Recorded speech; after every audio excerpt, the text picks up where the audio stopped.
thunderstorms for the last few days. This is about a year ago that Isaias hit us. I want you to know Elsa should be much less severe, both in terms of wind and in terms of flood damage. And I also want you to know we better be a lot better prepared than last time.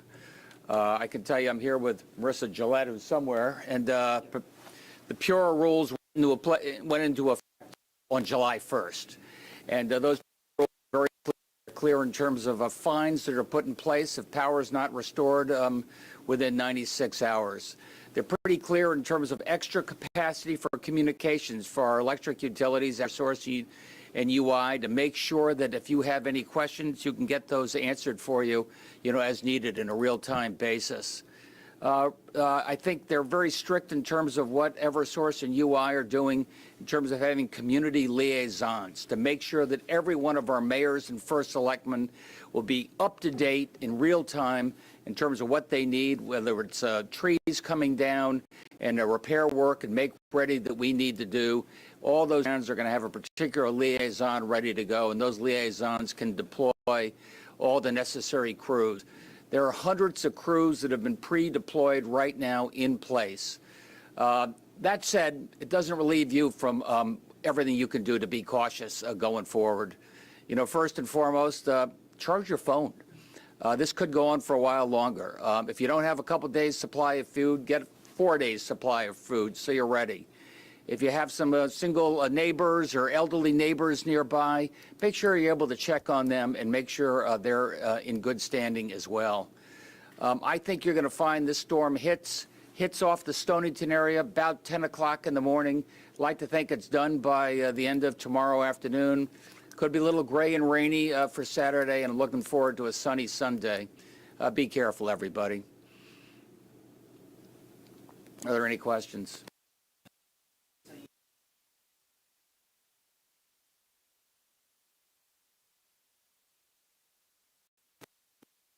Deployed, ready to go than they had last time around. I thought last time around was a communications failure. I think a lot of people were flying blind. They need more capacity in their emergency response centers, in particular Eversource. I love the fact that now, under mandate, they've got these liaisons, so every first selectman mayor knows who they can reach out to on a local basis to make sure they get a response.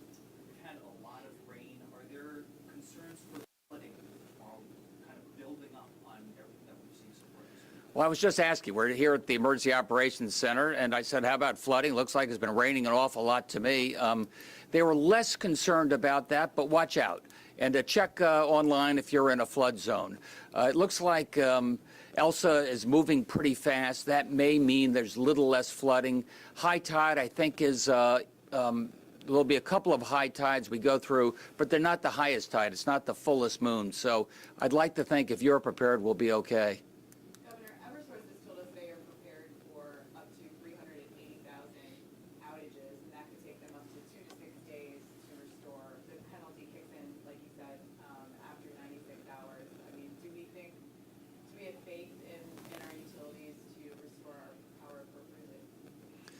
Trust but verify, that's for darn sure.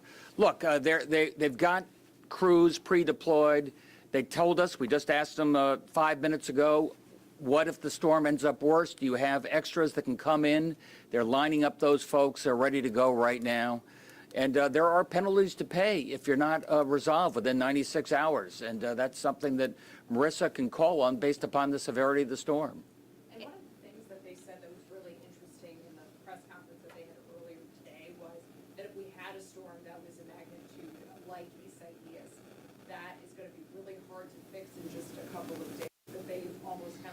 Like, we know that that's a tall order.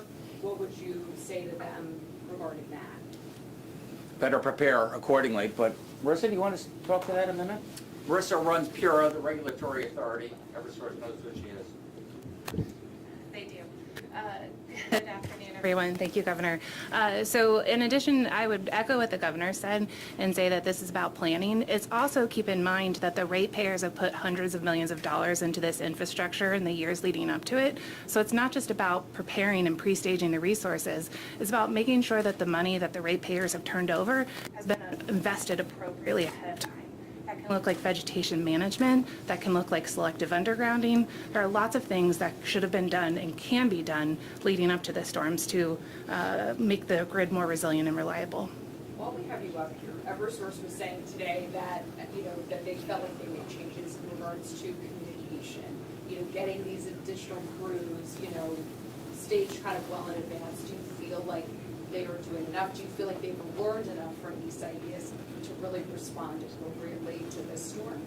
Well, I would echo the governor and say trust but verify, but I would also say that the improvements we've heard them make are in conformance with the dozens of requirements that PURA mandated. So we are looking forward to seeing them put into place those requirements that we mandated in our April 28th order.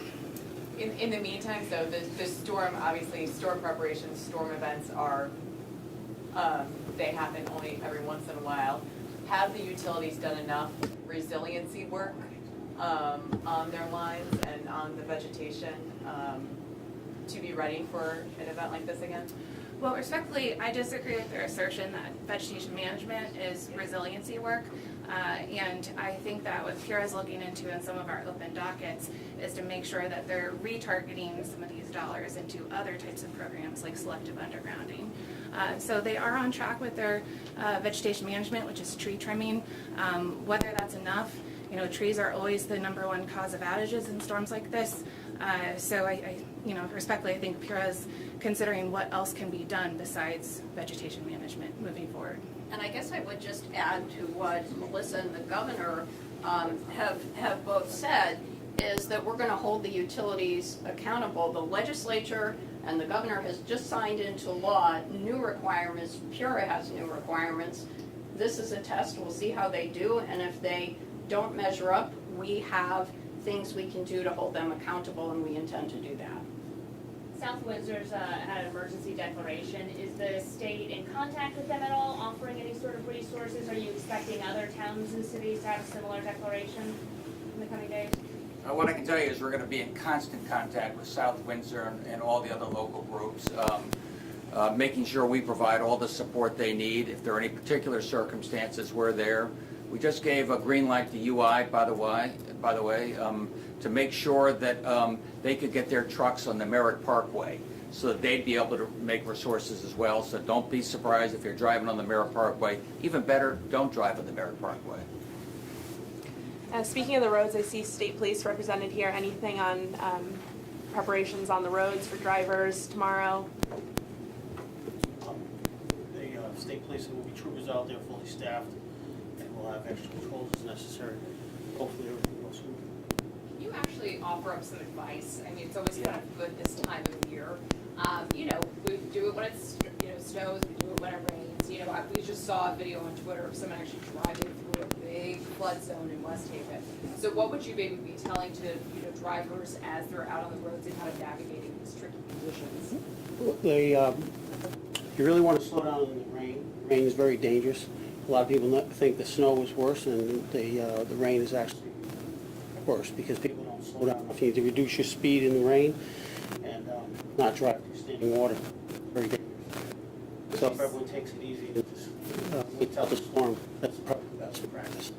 Would you say on state police side of things that you actually see even more accidents kind of this time of during events like this because people don't see the snow to say, okay, look, I got to slow down and take it a little bit more carefully and cautiously? That's exactly right. AAA, the exact numbers, but when it doesn't appear, or the average person doesn't think it's as bad, they don't tend to slow as much, and they don't take the precautions necessary, and therefore you have more accidents.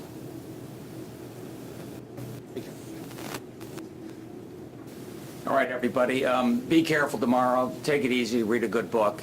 It'll be a good weekend. Thank you.